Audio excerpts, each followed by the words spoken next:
kama ulilima wewe, kama unajua gharama ya kulima, au kama unaweza kushika jembe kweli ukalima, ukajua maumivu ya kulima na kutoka sugu, au unaonyesheni mimi sugu, au unahisi tu mimi naongea tu hapa labda na ropoka.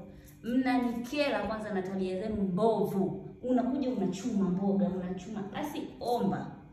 Sema, bwana mimi ndugu siko vizuri. Naomba unisaidie hata majani 2 matatu. Nitaingia shambani mwenyewe, nitakuchumia 1 2 3. Unajua umeshaniambia kiutu uzima na kuelewa usiku. Unaingia wewe unapandisha makali yako juu, unaanza 1 2 3 1 2 3. Kesho asubuhi naamka vitu vimekauka kau.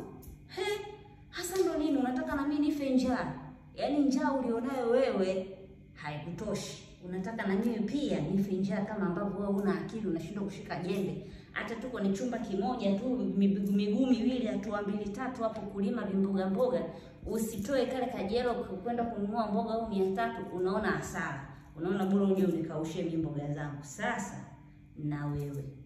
Yaani na wewe umenikera vibaya mno, na wewe bi mkubwa, na wewe unitumbulie macho kwa kobe.